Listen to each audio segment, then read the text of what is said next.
And we're live. Welcome back to the LOOPcast, brought to you by Zeal. We had a great. We're doing it live now. We're doing it live. We're still doing it live. Guess what, Zeal? Shout out to our marketing team. Top 10 news app right now on that Apple? Cool. That's right. Very cool. Right next to I think like a police watch. It's like, that is always going to dominate. Everyone loves listening into the police scanners, myself included. But congratulations to the Zeal marketing team. And man, we have a IT team, which is cool to say. We didn't have that before. And they've just done a fantastic job. Not like this. Yeah, the momentum is so fun. So I got to compliment the team. I got to compliment the chat again. Once again, the most strikingly beautiful and handsome, articulate, smart, intelligent bunch. Many of which joined us for the Q&A with Kelsey. So if you guys have more questions about it, we kind of covered it there. But I guess the best way to do is just go out and check out zeal.co or download the Zeal app. Even better. You can get everything. You basically got everything you got before and more. It's going to be awesome. So welcome to the show, guys. It's going to be very good. We are covering the pivot. So there's been a lot of insider reporting of strategy at the White House as they're approaching Operation Metro Surge. It seems like someone got the proverbial call of, the backup quarterback has been activated. We've made a change in personnel. So we're going to get into all the back end details there. There was a meeting, I believe, actually, it was either this morning or yesterday with Tom Homan. He was on the ground in Minnesota, met with Governor Walz, and actually, as of a couple hours ago, there's a bit of sparring going on Twitter between Trump and Jacob Fry. So anyway, I'm going to try to give the most up-to-date mayor. So I'm going to try to give the most up-to-date information there. Also, we had a pretty landmark lawsuit. It was a civil suit implicating all of the CEOs. The CEOs are being called in to testify for addiction to social media platforms. So as whether these platforms knew that they were addictive and they were being pushed on children. There's a lot of really interesting documents that have been produced as a result of this civil suit. It's spicy. Yeah, so I'm excited. Erica went in deep on that. It's going to be awesome. And then we have good news. We have Twilight Zone. Everything you should expect from a good LOOPcast. We're just so happy to be joined by you guys today. But before we get into that, I've been thinking a lot about this.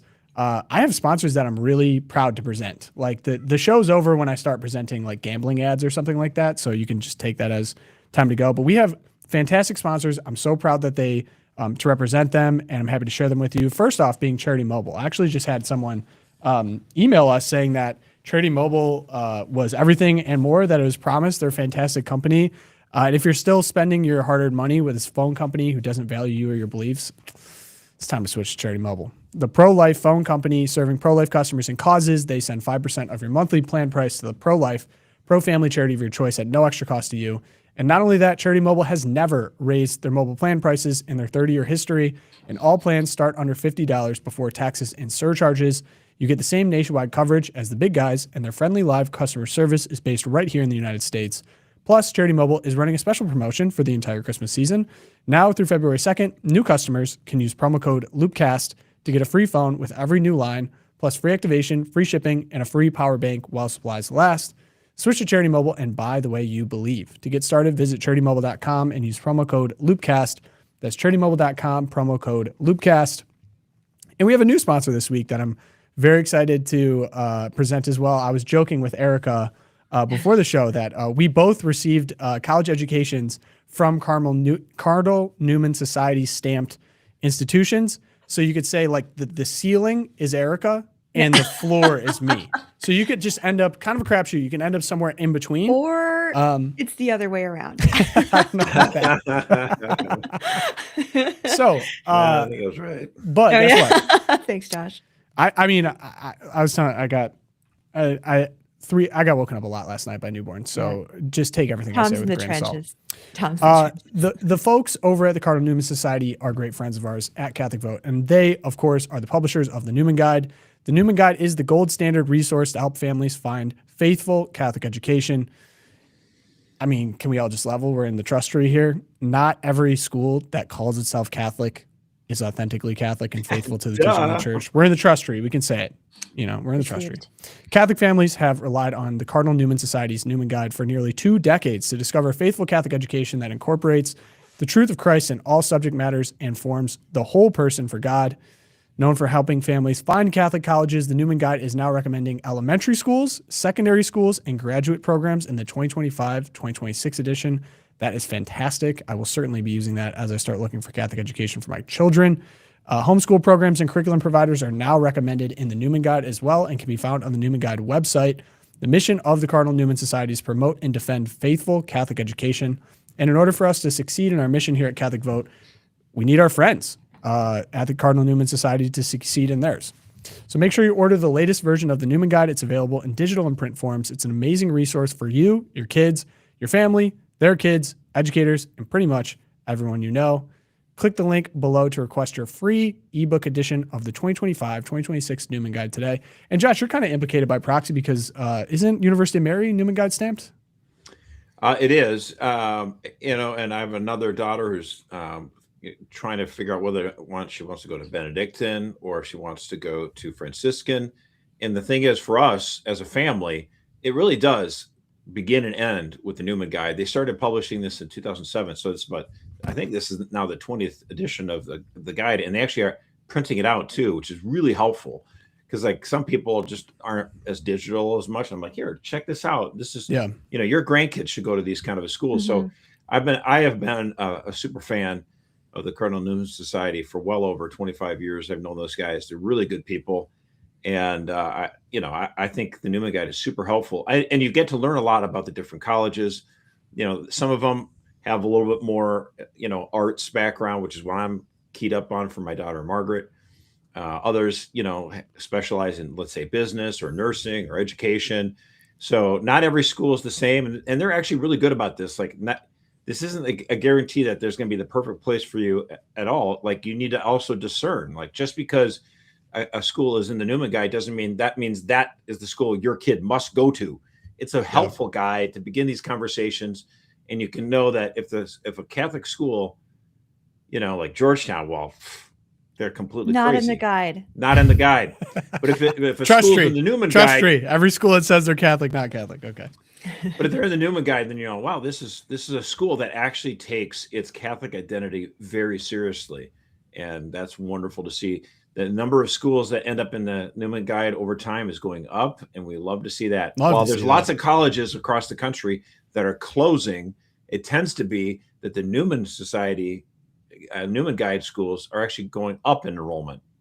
Yeah, I mean, unsurprising. I remember I did an interview a while back now with Benedictine's president, Stephen Minnis. Shout out Benedictine. I see I don't know if we got some Ravens in the chat. Yeah, got some love in the chat. My older brother went there, and it is kind of funny. I feel like when you're kind of in the Newman, we almost say, like, I don't know what you call it, but like the Catholic circles, the Newman Guide circles a little bit, it's kind of a tight-knit community, and then you meet people and you find out, like, oh, these are kind of my people. Like, I remember going to the March for Life and going to a party after, and it's like, oh, you went to CUA, you went to Benedictine, you went to Ave, and you kind of see like the type of people that end up at these colleges all have kind of a specific charism. So I can almost like predict. I'm like, oh, you went to Franciscan or you went to whatever. Yes. It's so funny. Very true. No, but it's funny too. If you think about the March for Life, I mean, you're like, oh my gosh, these guys came all the way from North Dakota, the University of Mary. Wow. Because that's what my daughter did. She took the bus. She went on the March for Life last year. That is a long and then time. you're like, and then Benedictine, which is from Kansas, is also a very long bus ride. And you're like, wow.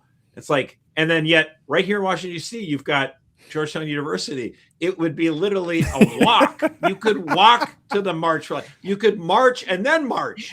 And it's like, but honestly, we probably don't want the folks from Georgetown. No, there's probably a pro-life group. There's probably a pro-life group. It might be small, but they're there for sure. I know. They are fierce. There is a pro-life. They have a Cardinal O'Connor conference every year. So I'm not trying to dog on all the people. Yeah, we can't go too hard on G-Town. And then Celine, producer of the podcast, Barron. Shout out to the Barons. It's so funny. Like, we're just littered with, the whole organization is littered with Newman Guide schools. Why the Franciscan is called the Barons? Why? Because the city itself is named after Baron von Steuben. Baron von Steuben. Who fought in the American Revolutionary War. Very cool. Happy birthday, America. I did not know trivia that. There. Do you know what a gyrene is? Yeah, it's a nickname for a Marine, and your university was started by a Marine. Sure is. So unless you go to Ave, no one really knows that. So it's fun explaining. I remember the day he announced that nickname, and I'm like, okay, I'm just gonna not say anything further. Yeah. Shout out to Tom Monahan, of course, legend. Whatever he says goes. So, okay, so we have. We can't just talk about college and Newman Guide schools, unfortunately. We'll Although come that back actually to comes that. back up in my good Yeah, news. we're going to come back to it. We'll come Should back have to a that. spring break edition. All right, so I'm going to do, yeah, exactly. So I'm going to do my best to try to give you a timeline of events pretty much literally after the show. And I think, I guess it of course was really sad. I mean, we had the loss of life. It was really tragic. I think even as I've kind of sat with a lot of the reporting that we covered on Monday, it actually received a lot of pushback from maybe the traditional circle, the wagons people. Of course, there's always going to be people that are just super hardline, support anything that the administration puts out. But 2A people, Second Amendment people, people in the middle, obviously the left wasn't a huge fan of it, but you'd expect that.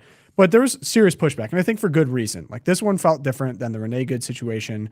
It felt like an escalation of chaos. There's no communication between the camps here, and it just felt like the people on the streets were really just kind of in the middle of all of it. And so pretty much immediately after the show, we get this Truth Social from Trump. Governor Tim Walz called me with a request to work together with respect to Minnesota. It was a very good call, and we actually seem to be on a similar wavelength. I told Governor Walz that I would have Tom Homan call him, and that we are looking for any and all criminals that they have in their possession.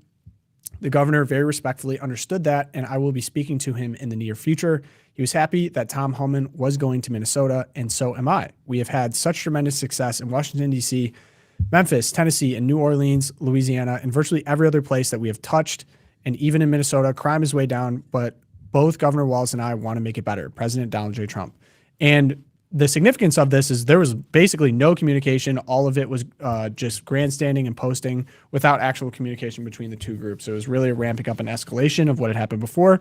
And this felt like the first kind of reach across the aisle. This is getting out of control.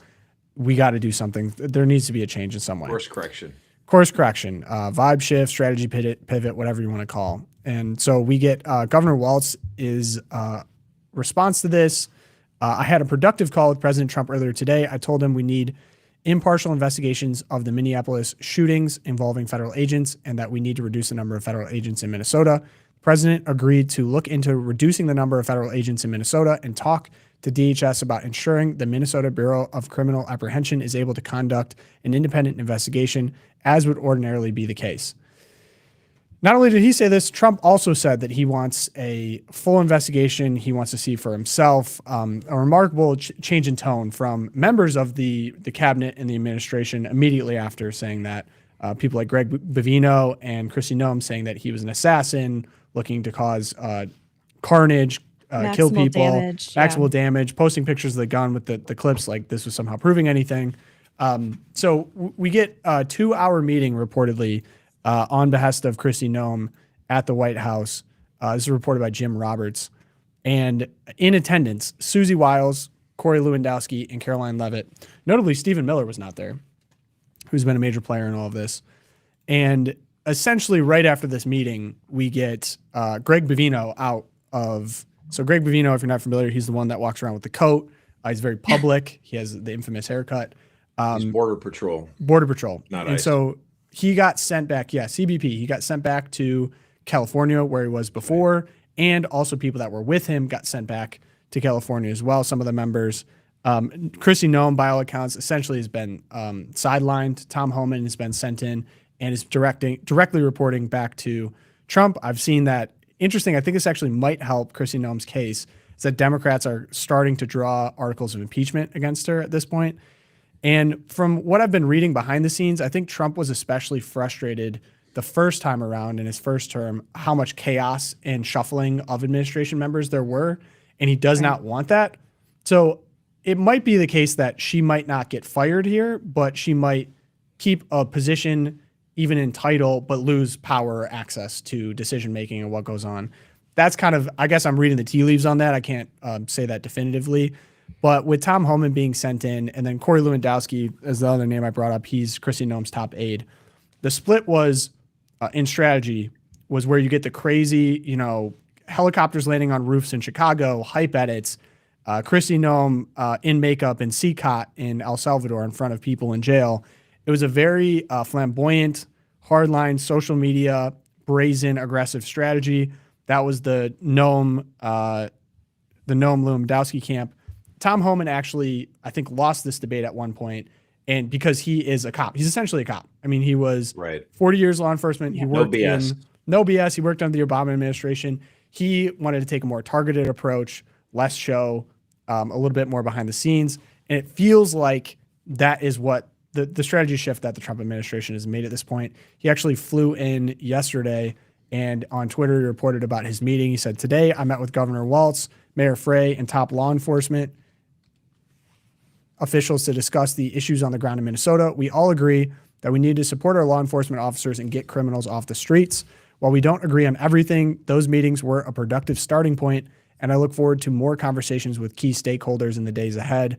President Trump has been clear he wants American cities to be safe and secure for law-abiding residents, and they will be." And then a note, too, on investigations that I had earlier. Federal agencies are preserving evidence, including body cam footage, per court orders. DHS preliminary reviews of body cam footage shared with Congress indicate 2 officers fired shots but did not confirm Preddy reaching for his weapon, contradicting some of the initial claims, as I brought up. Kristi Noem, Greg Bovino immediately contradicted that and noticeably, Tom Homan waited and said, "I need to see an investigation before he made comment on that," which is, I think, speaks to maybe this pivot. Good, right? Witnesses in sworn testimony filed in federal court via ACLU lawsuits stated Preddy was not brandishing a gun and appeared to be helping someone or filming. Multiple Republican lawmakers have called for full, impartial investigations, aiding bipartisan pressure. It seems like Trump himself is calling for that. He wants to see it himself. So I think pressured for good reason. I think that hopefully we will get fruit out of this. And then even Tim Walz himself, I think this is encouraging. Obviously, he got in his digs here. But here is him on CNN talking about his meeting with Tom Homan. First of all, the meeting with Tom Homan, how did that go? What are your thoughts on it? Well, Tom Homan's a professional, which is a lot more than Bovino and Kristi Noem. But look, I think the thing we said is we're very clear about this, that we need these folks out of Minnesota, and we need justice for Renee Good and for Alex, and those were things that we came with. I think the thing that I'm most concerned about is the tone was different. There was a tone shift. I wish it was because of the horrific, shooting that somebody saw some morality, but I think it's probably the press. But with that being said, I'm not interested in a more efficient Metro surge. I'm ready for them to get out of here, and I think that's where Minnesotans are talking about. So it was progress. Look, I never got a call from Bovino or Noem. Never. Nothing. When they're coming here, and Tom Homan landed last night, and he called me last night and asked if he could have a meeting, and he was there at 9:00. So, look, I think that's progress, but they started this fire, so we're not giving anybody credit for putting it out. But right now, what we need a return to normalcy by these ICE agents out of here. Erica and Josh, your assessment of all of this information. Well, I mean, I think Tim Walz is I'm going to just hold my tongue.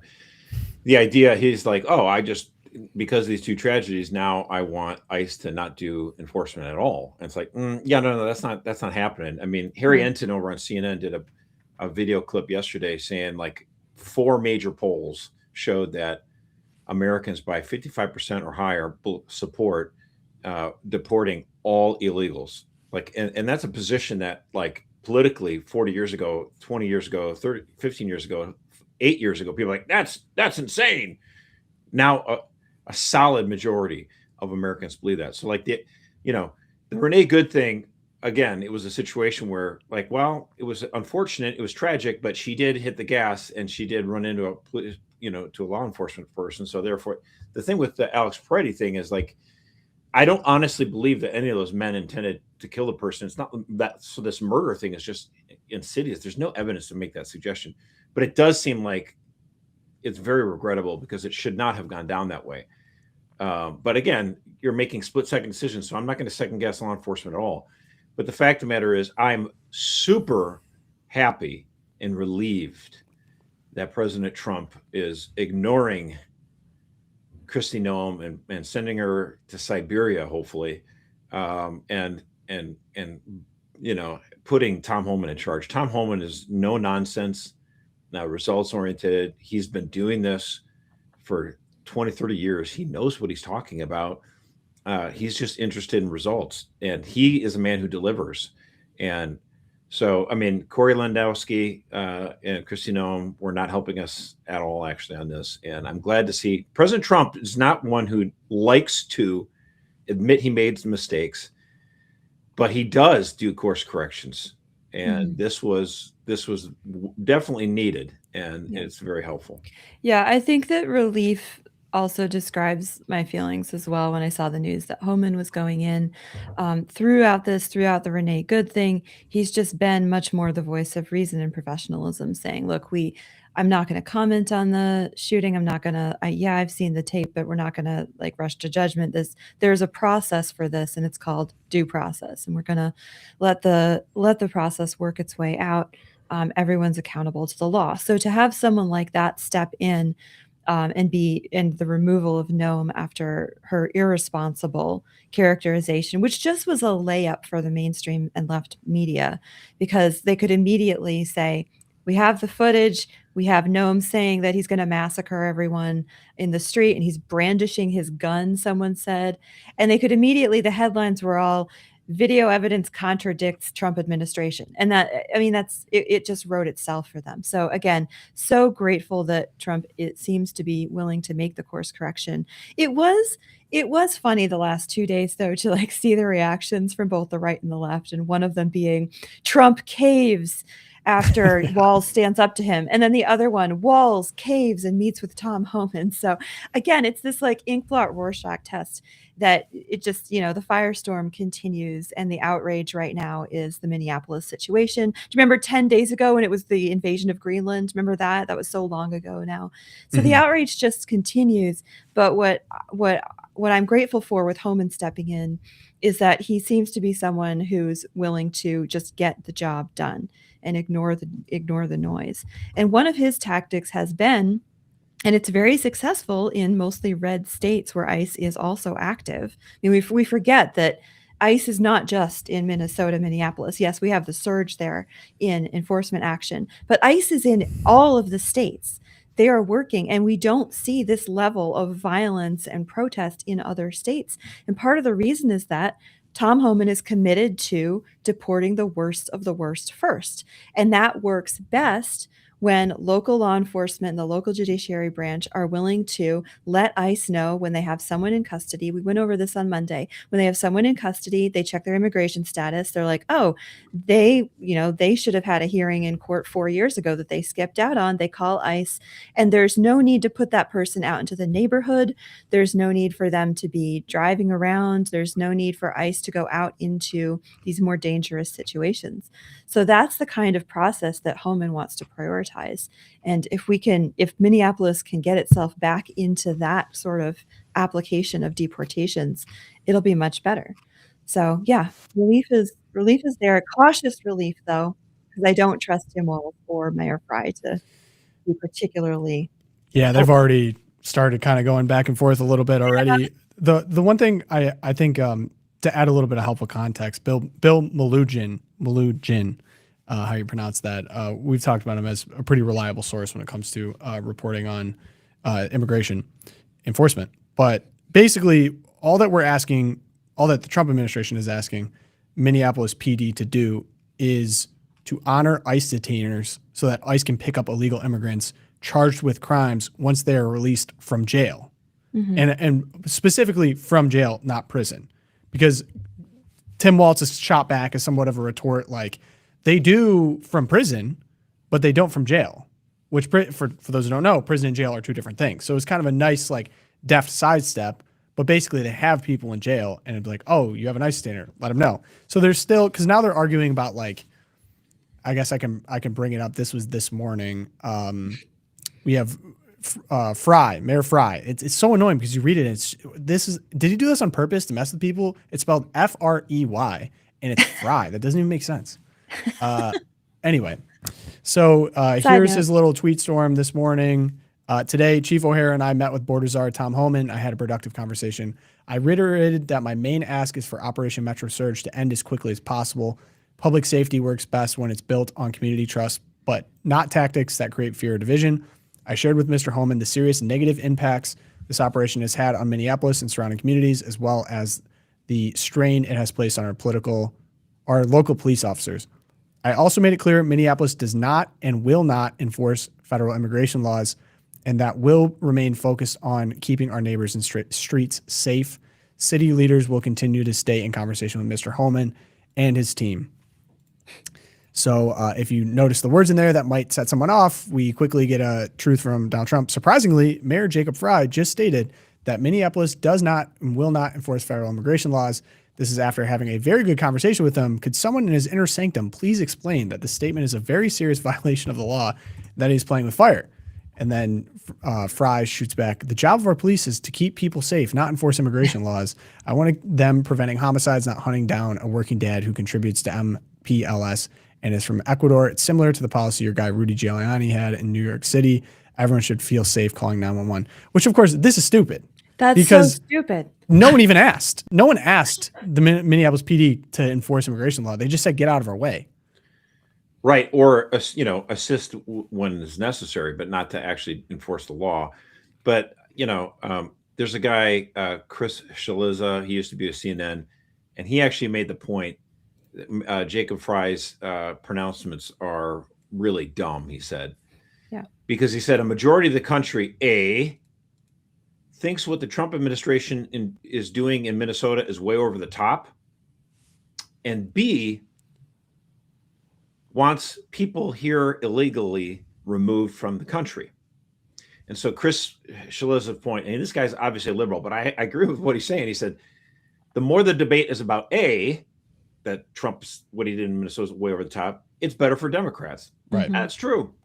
He says, the more the debate is about B, do we want people here illegally to be removed from the country, the better it is for Republicans. So by Donald Trump doing a course correction and saying, yeah, some of these people are doing a little too flashy stuff and being a little bit kind of careless and stupid, let's get them out of here. Let's get the responsible professional Tom Homan and his guys in there and get the job done and focus actually just on removing people here illegally. Then Jacob Fry, that's still too much for Jacob Fry. He's going to lose his marbles and he's going to scream and holler. And you know what? The American people will be with Tom Homan because that's what they believe. Yeah. And it brings up a funny little graphic that's being circulated on social media. I mean, some people don't think what Donald Trump's doing is too harsh, but work with me on this graphic. I think it's kind of funny. It's just people's perception. So this is the perception, draconian enforcement of all immigration laws. That's where Trump is apparently, right? But if you ask the American people where they are, they're at this other level, practical enforcement of all immigration laws. But see, the people on the left, they actually think, well, no. The American people want practical enforcement of some immigration laws. And then you got the people like Jacob Fry at the very bottom who want no enforcement of any immigration laws. And then the joke here is that these are the useful idiots that will get Trump elected to a third, fourth, and fifth term. So true. To be fair, Jacob Fry has put himself in a very difficult situation because if there is any whiff that he's going to bend the knee at all to any Tom Homan demands, he really is just turning himself into a Nazi collaborator, given his own rhetoric. So, well, remember what you said, Erica, that made Tom almost fall over last time? We're like, it was, we're this close to getting Tim Walz as vice president of the United States. We're also that close to having that Somalian socialist as mayor of Minneapolis. Remember, Jacob Fry barely won. Oh, yeah. I forgot about that. It would have been. I forgot about that. An absolute nightmare. Yeah. So the interesting thing on this, you bring up, people keep trying to assess the American people's desires when it comes to enforcing immigration. And Steve Bannon pointed this out, and I think this is largely true. And I don't know the proper way to beat the drum on this, but Trump also is kind of shifting his rhetoric away from like illegal aliens to criminals. And then like, we got to target the worst of the worst. I think some of that is euphemism for like, okay, we're not going to go after business people employing illegal aliens, like or people who have been here 30 years. Illegally. Exactly. Right. Like kind of soft on that. And I do think it's good. And maybe that's more of an extreme part of the party. I know, Josh, you said that most Americans feel like there should be some kind of like olive branch extended to people that have been here 30 years or whatever. Maybe, but count me in the Steve Bannon part of the party. I mean, the main rub that actually affects the majority of Americans, of course, like the criminals that are like murdering people, obviously bad, but priority businesses taking advantage of cheaper labor at a slave rate. And then those people taking advantage of benefits. Tom, I agree with you 100%. I think Donald Trump could put some CEOs in handcuffs and his polling numbers would go way up, dude. Absolutely. Yes. But that's the thing Go is like, after the employers who are actually giving the jobs to these people. and I wonder if he could at some point. I feel like he's just not, because he's obviously has a lot of very successful business backers, and it would change their business model, and it would be very disruptive. But I mean, I think that's Tom the Homan's only solution strategy for the working class. I think Tom Homan's strategy to isolate the actual violent thugs and criminals, get them out first. Yeah. And then we also have to remember there are hundreds of thousands of people who have voluntarily self-deported. They've used the H1, the CBP1 app and Right. the $1,000 bonus. Now it's gone up to, I think, 2,000 or something like that. And these people are deciding, you know what, I'm not going to cause a fuss. I'm just going to head back to where I belong. And, to the extent that we can encourage that further, I also think, states have the ability to pass E-Verify. We have a lot of red states, by the way, that you think are really strong. Like North Carolina is a sanctuary state. And it's because, there's a lot of agro, CEOs who love cheap labor. So we got some work to do in red states, blue states, purple states. But yes, I think the more that we can increase enforcement penalties, we can get people to just decide to self-deport. I think that'd be great. Yeah. And then final note on this, frustrating. The Department of Justice withdrew their request for arrest warrants for Don Lemon, whatever you would like to call him, other protesters who disrupted church services in St. Paul, Minnesota, after a federal judge refused to sign off. So it looks like we're only getting 3 of the main group, and definitely not getting Don Lemon here, which is very frustrating. That's an embarrassment. And embarrassing in my opinion. So it's also the hardest one to make, because he could, the leeway for journalists is higher, but he was just chronicling, guys. He was just there to chronicle. That's the line he kept using. You're like, no, sure. Badgering. Well, you could figure that real quick if you got him into court and found, went through his text records and emails. But they're not going to do that. It would be nice to have allowed it to go to trial and at least plea him out, because he wouldn't have gone for discovery. Right. Yeah. Totally.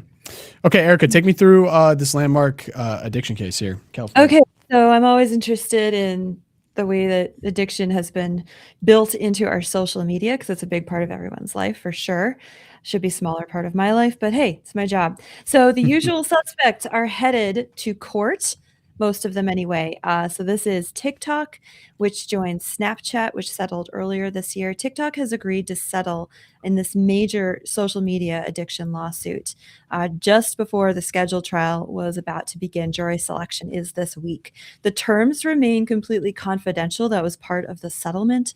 And I'll get into some of the reasons for that in a minute. But the landmark civil trial was brought by parents who accuse now Meta and YouTube, oh my gosh, I can't even talk, part of Google, of causing their children to develop social media addictions and mental health issues. So the case brought by the plaintiff, it focuses on a 19-year-old girl who's alleging that design features like infinite scroll, autoplay, and algorithmic recommendations, they hooked her onto social media as a minor and fueled her depression, anxiety. She has body dysmorphia and suicidal thoughts. So pray for that poor girl. But her side argues that companies bypassed Section 230, which is the Communications Decency Act, which typically shields platforms or entertainment industries, right, for liability from third-party content, but which the plaintiff argues does not exempt social media platforms from the damages caused by their design. So it's that they've designed the platform specifically to addict their users without any regard for age. And obviously in young children, we know from a lot of sociological study brought forward by Jonathan Haidt that it is so highly addictive, especially for young developing brains. And anyone that's seen like kids on an iPad in a restaurant kind of understands this. Yeah. Or tried to peel their child off of an iPad, re-enter real life, and then all of it all ensues. So the companies, for their part, the defendants, are denying these allegations, of course, and arguing that they've invested in safety tools. So they they've done their job. It's expected that Mark Zuckerberg and the head of Instagram, Adam Mosseri, are going to testify, so that should be really interesting. The argument is that the use patterns, which is a euphemism for addiction, are driven by the users themselves, not by any deceptive design on the part of these social media platforms. They say that youth mental health is influenced by many factors beyond just social media use, including family breakdown, school, biology, and offline experiences. And so the plaintiff's claims are oversimplifying causation and putting too much weight on social media in this particular girl's issues with her mental health. They also argue that their platforms, all these arguments, they just kind of like build on each other until you're like, wait, I thought you said that it wasn't your fault. But then they're also arguing that their platforms are vehicles for protected expression. So even if the child did, as a result of her use of their platform, get addicted and get upset and depressed, they're protected expression anyway. And users voluntarily choose how and when to engage with the content. So it's inappropriate to hold the companies liable. So that's sort of like the both sides of the case. Really interesting, could go back and forth on that. But it's being seen as a bellwether. This is really platform design put on trial. And it's also a part, if this case goes through and there's some kind of remuneration for the family, if there's a guilty verdict from the jury or the judge, many times there are 3,000 other lawsuits of a similar standing in California alone, and 2,000 federal lawsuits pending against Meta, TikTok, Snapchat, YouTube, name your platform. They're all being sued by thousands of users. So the outcome of this particular case, again, which is kicking off next week, will affect those cases. So comparisons being drawn between lawsuits against big tobacco and big pharma companies that knowingly concealed the risks of like cigarettes and opioids. And the question is it analogous to what social media companies are hiding about the design of their platforms? The question on the table. Yes. Regulate them the way that we me? regulate cigarettes. Well, isn't the Section 230 argument is like, we can't be, we're like a public utility. So we can't be responsible for what gets posted here. So it'd be like the internet or something like that. It'd be like going after internet providers for whatever, content is on their platform. Which, it's specifically, when you're talking about the Internet Decency Act, what it was getting at is that if we have a forum where everyone can exchange ideas and post whatever they want, recipes or this or that, and they post a picture and it happens to be copyrighted somewhere else, you can't sue AOL user, AOL, because some user posted something. So I get that. That's what they're trying to get at. They're creating this forum. But so I find that very different in a sense from what we're talking about here. Like Instagram and TikTok, they're trying to get people to come into their orbit, come to their app, come to their website or whatever. And they intentionally, do this algorithm. They do these approaches. They try to keep people hooked and stay on. Now, look, every business, every product is trying to get their people to, continued use. Like TVs, they want you to keep watching. So we get that. But the question is, are they doing something intentionally that is addictive and harmful, and they know it's harmful? That does open them up to a lot of lawsuits, and that's what we're seeing here. And also, should it be regulated? Absolutely. In fact, the documents in this case were unsealed back in November, and some of these depositions and unsealed like email exchanges are crazy. So this was from Shiley Jimenez, who's a Meta senior researcher over at like the Facebook, Instagram world. She said, IG Instagram is a drug. And she was referencing the comments, or the plaintiff in this case. And then someone responded to her, LOL, I mean, all social media, we're basically pushers. That was another Meta employee. Later on, Jimenez said in her deposition that those comments were made sarcastically, but they're still pretty damning. We had another internal email from Mark Zuckerberg himself to Meta, and he said, if we tell teens, parents, and teachers about their live videos, that will probably ruin the product from the start. And then a little later on, he says, my guess is that we'll need to be very good about not notifying parents and teachers. So it's not looking great based on unsealed documents that somehow, Meta's just, they're just trying to be an open forum where everyone can post, and there's no knowledge that this could be possibly damaging. So it's going to be a really interesting court case. And also what happens after. But basically, keep your kids off social media because they're pushers. Yeah. There's no need. Yeah. Okay. We'll see how that one goes. Yep. Good news. Erica, what do you got? Good news. Okay, well, the School Choice Week, which is a new thing from Yes. Trump 2.0, a new thing. And we have some really cool initiatives and momentums that just, I'm not going to be benefiting from them. You can see from the map here that the 23 states who have adopted some of the Trump administration's school choice benefits are all pretty red and mostly in the middle of the country. But there's some really amazing benefits that are being developed.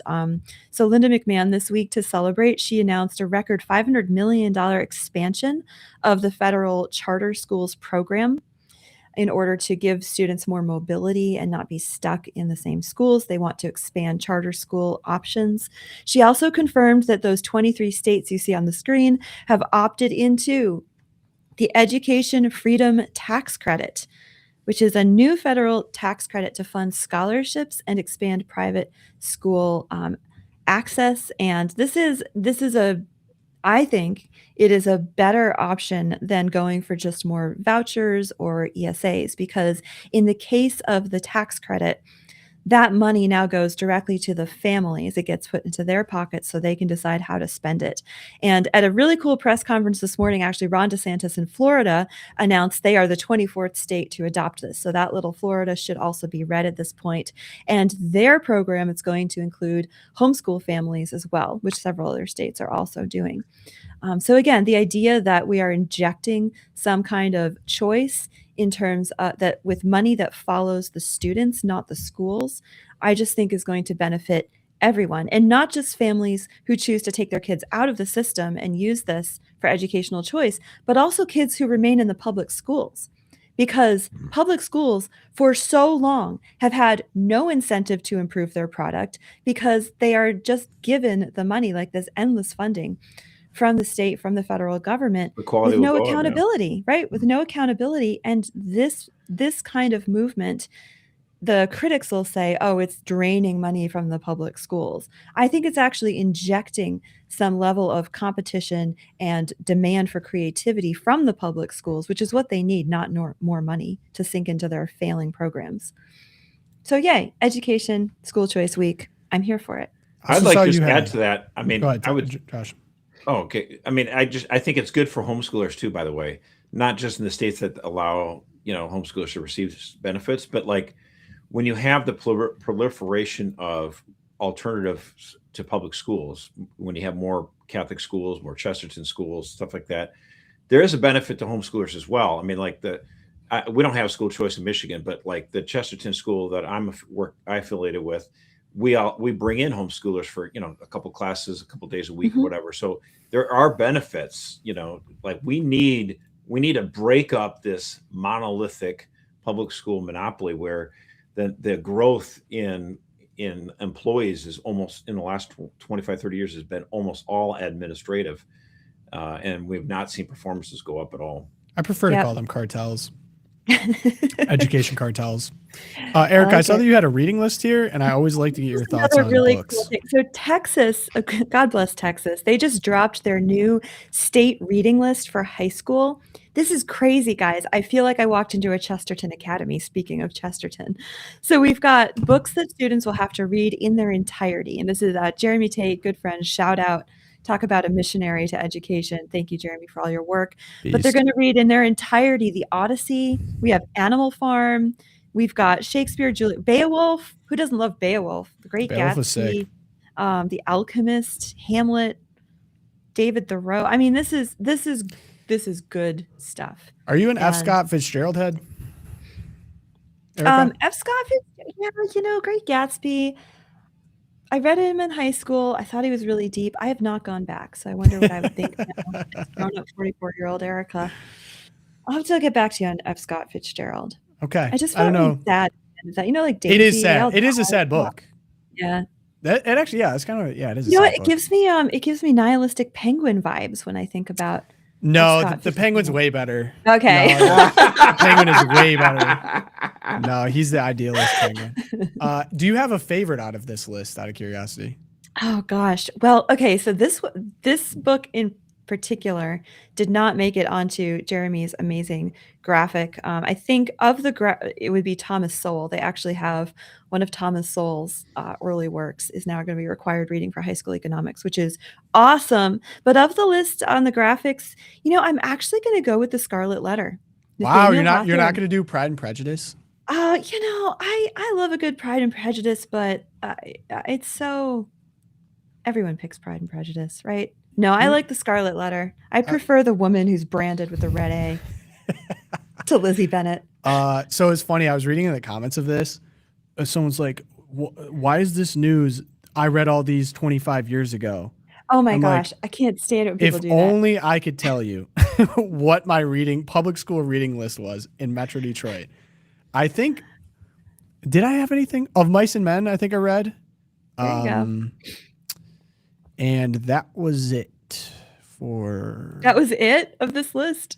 Yeah. No Shakespeare. No Shakespeare. We might have done Romeo and Juliet. Yeah, everyone does Romeo and maybe. Juliet. I don't know if we did. But it was until I switched to the classical model. All of a sudden, I started reading Beowulf, Animal. Was Animal Farm? The Odyssey definitely read in high school. We did. You know what we did? We did Jane Austen, but we did Emma, which was That's a good one. so boring. I can't believe they made me read that. Why do people like her? It was so boring. It was an entire book about nothing. It was a book about women talking. And I was like, this is awesome. This is exactly what we need our high school young men to be reading is women talking. Was there anything else on here? Great Gatsby, I think I did. Yeah, but anyway, the point being, this is not the standard at public high schools across the country. This is completely different. This is not even close to standard. Maybe it was Not at one public point, schools. but yeah.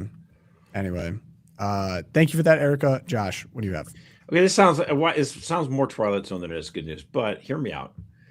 Former governor of Washington State, Jay Inslee, tweeted out this. He said, "In the midst of ICE horror,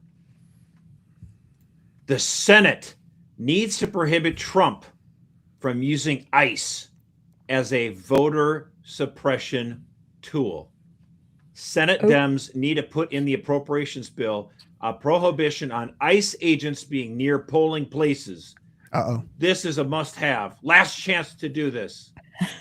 I see where this is going. I think this is. I think it's good news anytime someone creates, a true political gaffe, which is where you accidentally tell the truth. You're telling me ICE agents at the polling place would be a voter suppression tool? Every voter is supposed to be a card-carrying United States citizen.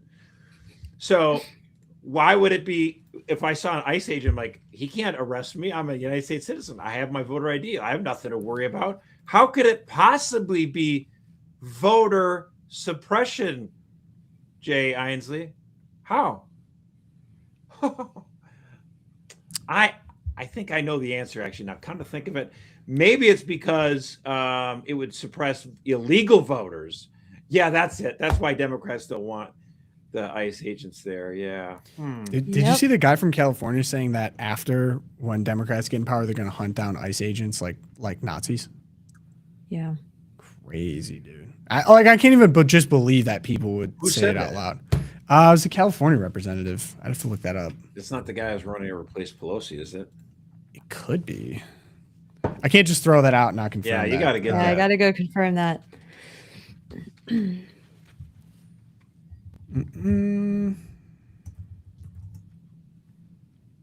was that? All right, Celine, I need you on Scott that. Wiener, is it? He's the guy. No, I don't think it's Scott Wiener. He's the state senator. He's the state senator out of California who's running to replace Nancy Pelosi's seat. Yeah. Anyway, we should be a little bit like, if we're going to bring that to the program. Yeah, for sure. No, I saw it this morning. Celine's looking for it. She'll get it. All right, my good news. So we have the president of Dartmouth College, Sian Leah Belak. Interesting name. Basically, she wrote this article in Wall Street Journal Opinion about whether or not the 4-year degree was worth it. And it's just the forever question. It's almost funny at this point. Like I don't know if this is like stunning or brave at this point, but yeah, I mean, a lot of people are questioning. Debt's insane. It's way too expensive. The payoff doesn't seem to be worth it. But I do, and part of why we talked about the Newman Guide and how much we like it and all the people in our orbit, like I do think college isn't something to completely give up on and is truly like a public and personal good in its proper form, like education in its classical sense. And it was nice to get I don't know if this is an admission. I mean, I appreciated the tone that she wrote in because it came with a lot of humility of like the first line in it, assuming that most Americans value our mission is a recipe for irrelevance and decline, we must demonstrate to students and families and to the broader public that we've heard their criticisms and will address them. I see 5 areas where we can build back trust. The first one, make college more affordable. Yeah. Crazy thought. Yes. At Dartmouth, we have replaced loans with a combination of scholarships, grants, and work study options in our financial aid packages and now offer free tuition for families earning $175,000 or less. This model is expensive, but it's worth every penny if we want lower and middle class families to see a 4-year degree as within reach. Dartmouth is fortunate to have generous alumni who provide funding that makes programs like this possible. Maybe some of these big endowment schools should take note. Second, the return on investment matters. Affordability isn't enough. A college education is one of the largest investments a family will ever make, and there must be an undeniable return. Institutions should be held accountable for student outcomes. Are our graduates getting jobs, pursuing meaningful work, and contributing to their communities? Couple ideas. University of Tulsa commits to making sure that students who participate in their career development program either land a job or get accepted into graduate school. Curry College takes responsibility for its students' loans for up to 12 months or provide a paid internship or free graduate school credits if graduates aren't employed. Third, recenter higher education on learning rather than political posturing. Too often, colleges and universities have participated in the culture wars. The result is an environment in which students and faculty feel they must toe an ideological line rather than explore ideas that fall outside of prevailing norms. Our institution must reclaim a narrower, firmer sense of our role. That means embracing institutional neutrality or restraint, as we call it at Dartmouth, on issues that don't directly affect our mission or core functions. When we as institutions rush to issue statements every time there's a national and global controversy, we signal that there's a right position and that opposing views are unwelcome. Promoting healthy debate isn't a partisan project. It's the precondition for any serious education. Wow. Imagine that. Fourth, emphasize equal opportunity, not equal outcomes. We must be willing to reintroduce differentiation. That could include policies that like forced medians, distribution guidelines, or being transparent about grades given. Recently, our faculty voted to keep median grades on students' transcripts because they believe that more information is better than less. Ours is the only Ivy League school that does this. There's more on this section about addressing grade inflation, basically everyone gets A's. That makes sense. So making sense there. And then fifth, testing is important. Dartmouth is the first Ivy League university to reinstate an SAT or ACT requirement after testing optional period was removed during the COVID pandemic. So they're bringing back testing. What was cool about this is they got love from Bishop Barron on this op-ed. So there's a great piece in the Wall Street Journal today written by Sian Leah Bielak, president of Dartmouth College. She acknowledges what many of us have been saying for some time, namely that the university system has become corrupt, and she proposes common sense solutions. I was very gratified to read all this from an Ivy League university president. Sign of hope. Very cool. And then final shout out before Eric, I want your thoughts on this. It came to my attention that the provost at Dartmouth his name is Santiago Schnell. He is Dartmouth's new provost and a world-renowned biologist, and his Catholic faith is key to his vision of higher ed renewal. So it seems like a lot of good things going on there. Again, not Newman Guide stamped, but I think it actually is good for the country to have educational institutions 100%. that serve the public and are not going to put people in crushing debt and turn them into a brainwashed whatever. Or like the admission that many people that go to college have to lie in a liberal direction to pass is the greatest indictment of what the university system has become, essentially. And it's actually, like, that's why I'm like, I have lots of criticisms of the university system, but I don't think it should just be completely abolished or destroyed. I think maybe only a fourth of them should exist because there's a lot that just basically are subsidized by the government via student loans. Yeah, and maybe just one of important. the Ivy League schools. No. Yeah. This was really encouraging coming out of Dartmouth. They also, just fun fact, they have a fantastic Newman Center there run by the Dominicans of the province of St. Joseph. Shout out, boys. So there a lot of promising things coming out of there. I just to like kind of pick up on, I mean, the affordability thing is fantastic. That looks great. It looks very Hillsdalian, actually, in terms of the different combinations that they use for students to make it more affordable, all the investment stuff. But I did want to pick up on the testing thing at the end there. When we did the piece recently on why college kids can't do math for the deep, and I talked a lot about it, did a deep dive into the effects of doing away with all standardized testing and the effect that had particularly on the California system, that when you do away with any kind of standardized test, all that's left to admissions departments are the high school transcripts and recommendations. And those have become almost useless in terms of being able to tell is ready for college level work or grade inflation, because of, getting rid of pluses and minuses, even getting rid of grades altogether. Right. And so getting back, and it also, it tends to favor kids who already have a leg up in life because they have people who will write better recommendations for them. They're going to get, if there are grades in their transcript, they're going to get better because they can afford tutors and all that stuff. So going back to the testing for Dartmouth, I think is key to making the education more accessible to kids who are naturally talented in the ways of academia. So yeah, all of this was really, really encouraging to see a little self-reflection, because like you said, Tom, I do think we need to build new institutions, because in many ways it's a lost cause for a lot of these schools. But we do also want to take back the institutions that were once, I mean, Dartmouth was founded as a Christian seminary, like many of the Ivy Leagues. And so it would be great. It's great to see some kind of movement and breakup of the cartel, as it were, at the Ivy League level. Because we have people, I think we have a lot of people that have raw talent and ability.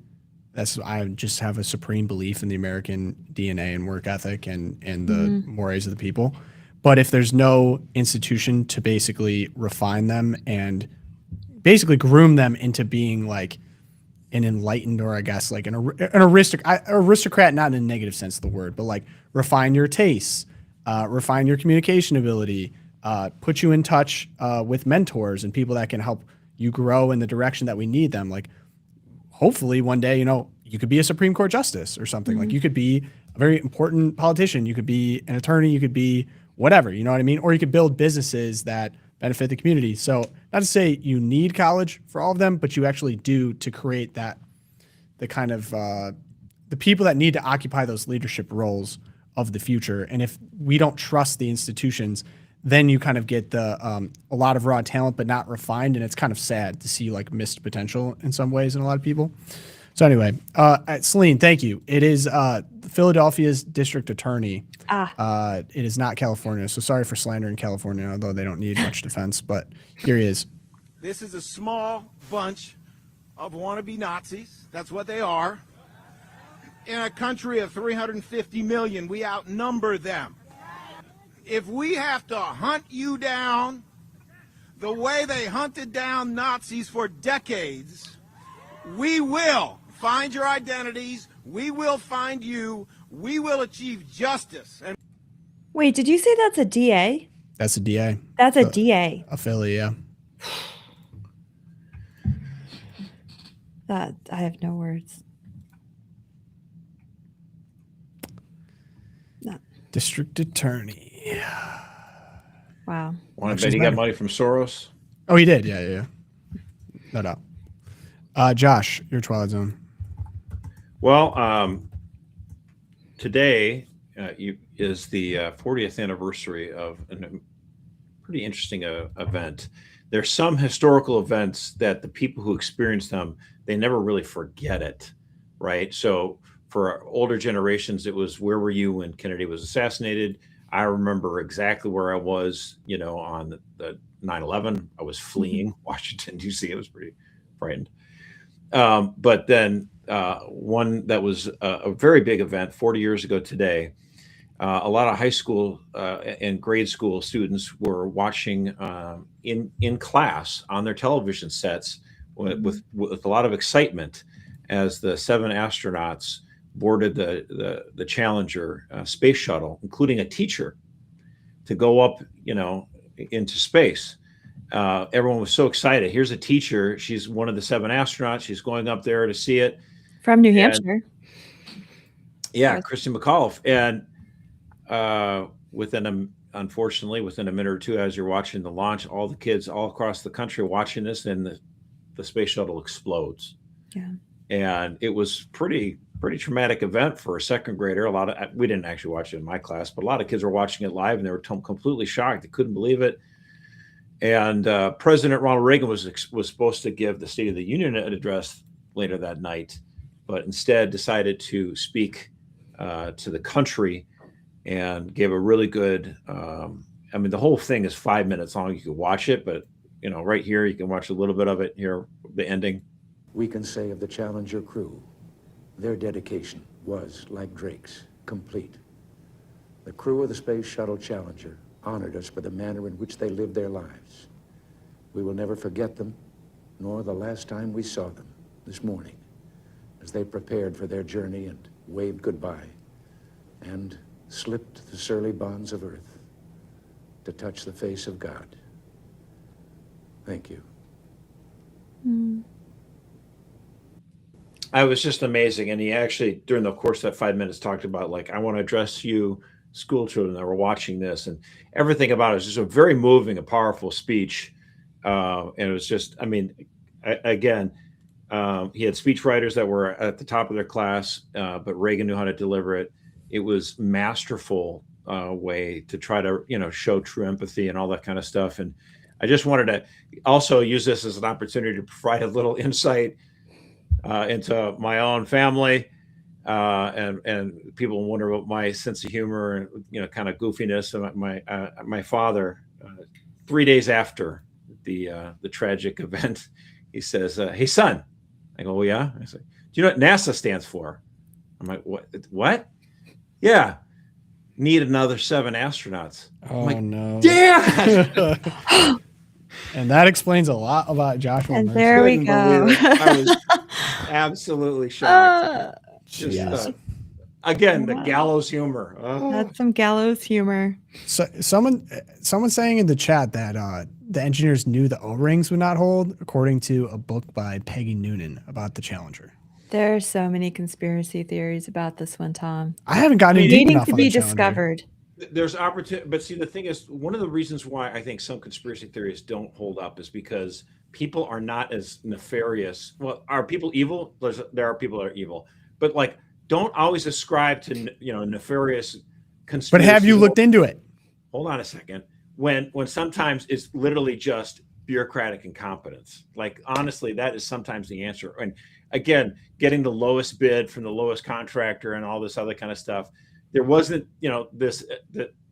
one of the things that we needed more in our bureaucracy is like the naval admiral who was in charge of the nuclear subs. He was a hard ass. He made sure every single part, every single thing we would never allow anything bad on and the contractors and the senators and all these people were giving them the riot act. He's like, no, I'm going to make sure that our vessels, because if we have one mistake, if we have a nuclear fallout on a submarine, it'll never work. And he stood by it and made sure that we, had the very best nuclear fleet ever.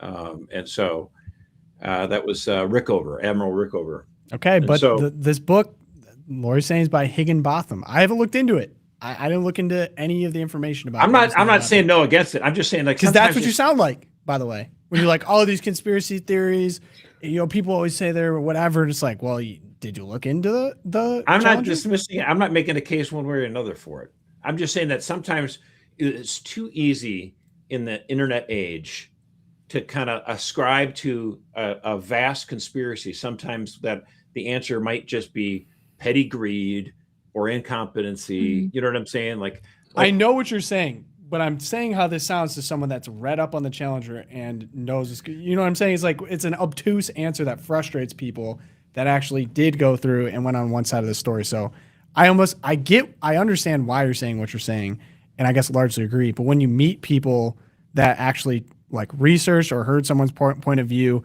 with that answer, it just makes it sound like, okay, so like you're just not going to look into it, like you're not going to, and then it makes those people even more mad. But I'm not gonna draw the line on the Challenger. I haven't looked into it. I got no dog in that hunt. No dog in the hunt. But as you know, I like my theories. But as the person in the chat said, it wasn't Piggy who wrote that book. She wrote the speech. Yeah. Mm-hmm. Yeah. Higginbottom. Yeah, I haven't looked into that one. I feel like that one's ripe for me to look into. I'll have to go look back at the Challenger. You need a new one. He's moving on from the moon landing, people. Well. Or not. Well, we'll see. I like to remain somewhat ambiguous on my beliefs. Thanks for the recommendation, Lori. Erica, your Twilight Zone. All right. So remember back when September 10th, Charlie Kirk was shot. Nobody can forget. It's another moment in American history. Remember when Jimmy Kimmel went on and joked about it, talked about how the shooter was a MAGA dude and, maybe Charlie deserved it because, he was horrible too. And remember when Next Star came out and we suspended Jimmy Kimmel and people were like, aha, at last there will be retribution and accountability. Next Star said, Mr. Kimmel's comments about the death of Mr. Kirk are offensive and insensitive at a critical time in our national political discourse. And we do not believe they reflect the spectrum of opinions, views, or values of the local communities in which we are located. So they canceled his show on a number. And then he was back. He was back just 9 days later, I believe. It was a quick turnaround. So he's still back, and now he's saying this. All right, roll to this one. Yep, Chief Nerd. Okay. Sorry, we're glitching a little bit. Here we go. Every day is a nightmare now. My wife and I have family in Minneapolis. They're afraid to take their kids to school. They're afraid to go to work. And I can only imagine how people who aren't white feel about this. How does this end? What's the plan here? Is the plan to just keep doing this in every city that didn't vote for Donald Trump? Does anyone on any side believe this is good leadership? We keep saying we need to find subjects that we can agree on.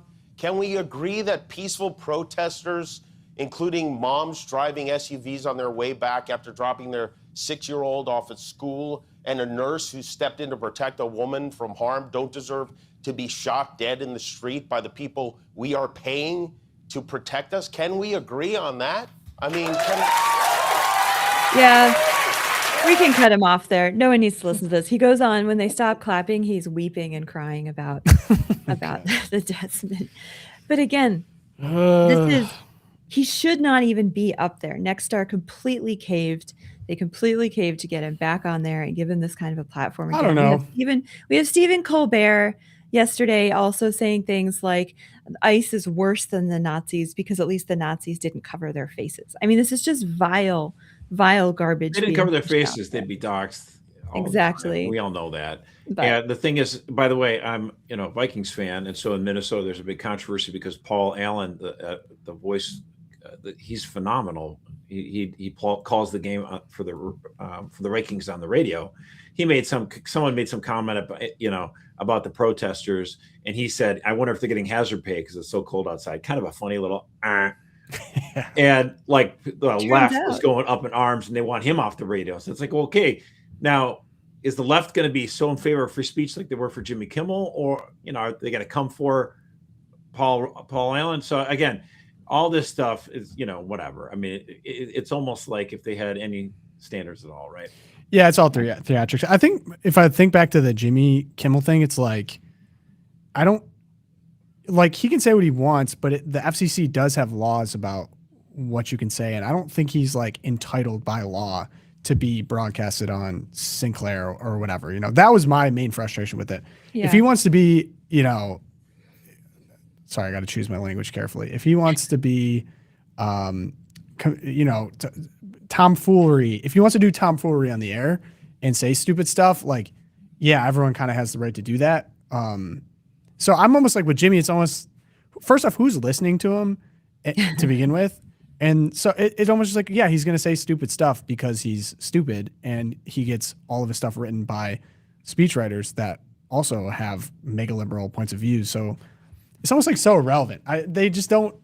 They're on the way down. I feel like independent media is on its way up, and I don't think they can survive at where they are now. But Yep. crass. I'm so amazed by how late night is just a shell of what it once was. I mean, Johnny Carson, Letterman, Leno, all these guys, they had so many eyeballs, and these guys now, like Fallon, Kimmel, like, it's a joke.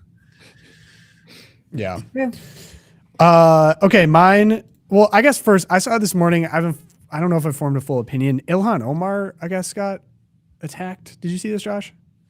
Yeah, someone came by and sprayed something towards her face. I mean, probably got her a little bit. No, there. it didn't. It didn't get her in the face at all. It got her came like close. It looked like it from the video. midsection. There's a lot that was really bizarre about it. Like, she kind of looked up right at the guy before he came up. She went at the guy. The spray got her like midsection, didn't hit her face, and then she just kind of continued on afterwards. Really bizarre. I mean, do I have to say it? Like, no one should be attacking public officials. That's obviously wrong and shouldn't be done. Really bizarre. Everything about it was so bizarre. I think is that fair to say? It was really weird. Yeah. It seems like odd timing. So I don't know, like conspiracy theory on that one. I really do not know what's going on. But that happened this morning. So I guess I'll throw that out there. That was weird. I don't know what everyone thinks about that. Mine actually is about this article that was written, which, Josh, I'm kind of curious your thoughts on this.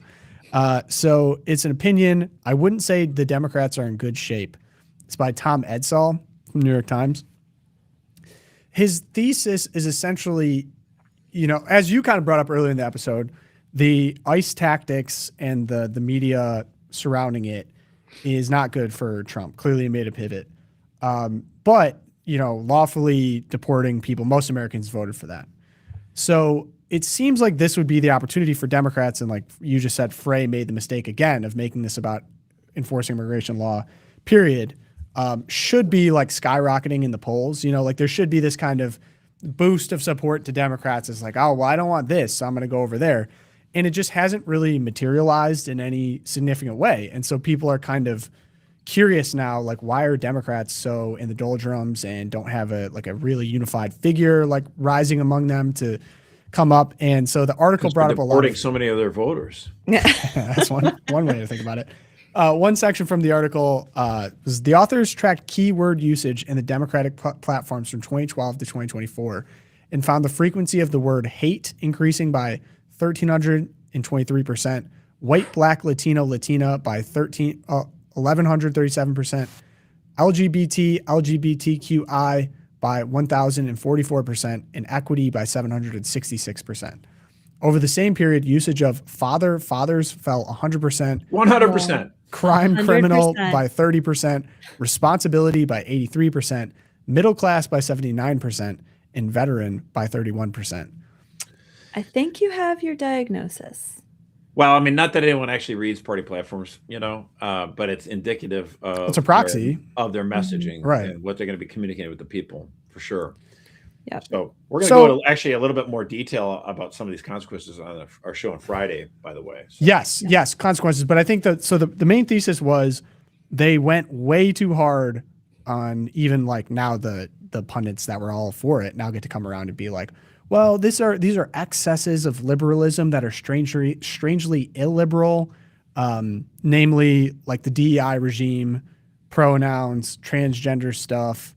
I almost hate to use the word because it almost has no meaning, but woke, essentially. Everything that was just pretty much destroyed the first day of the Trump administration.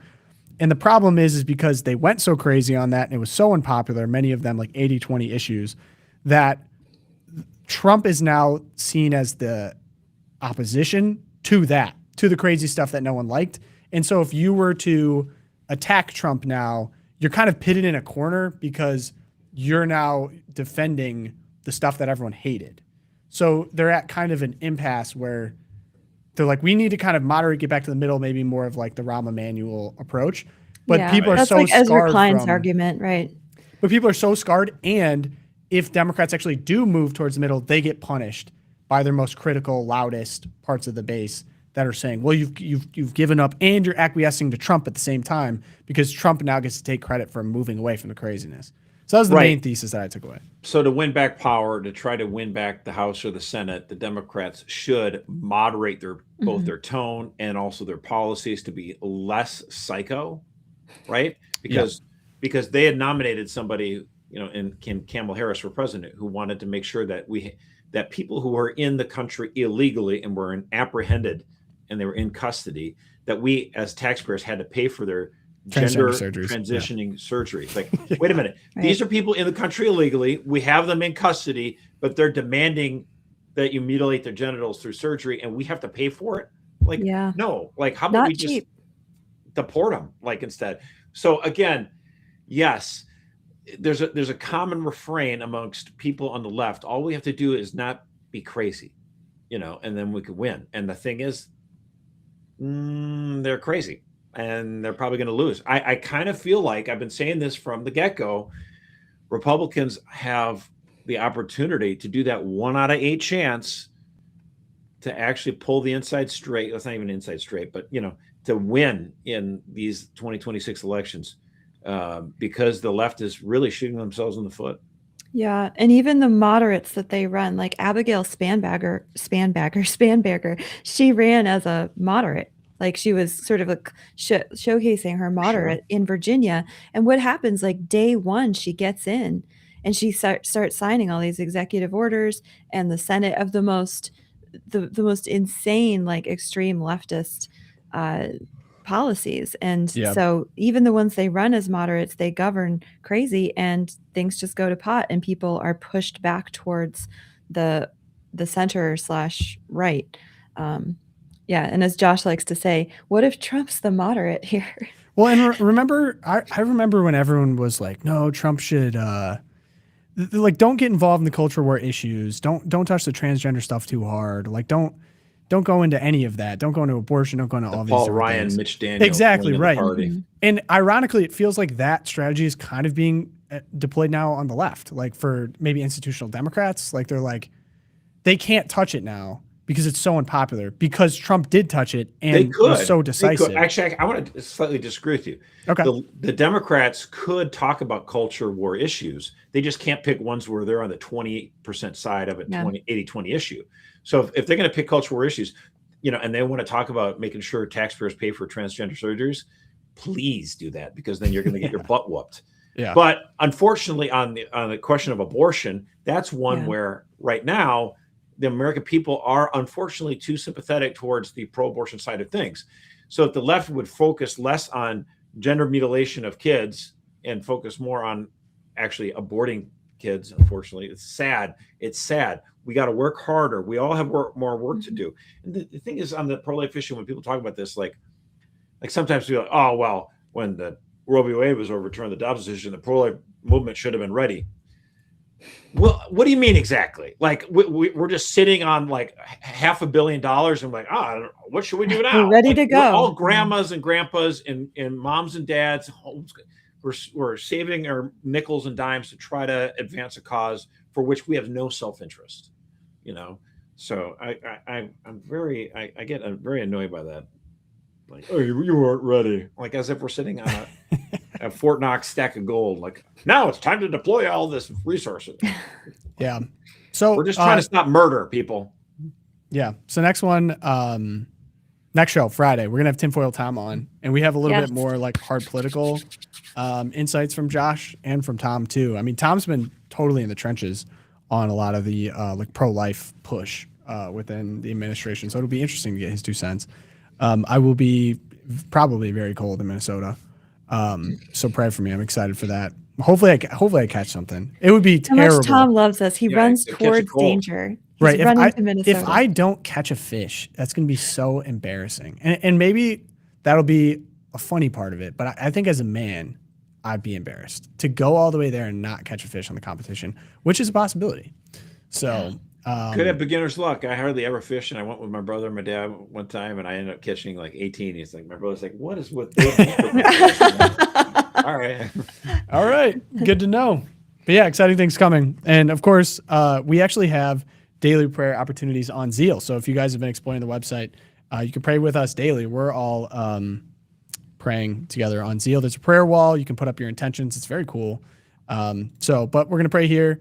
We're going to praise to the Trinity. So we're starting in the name of the Father, Son, Holy Spirit.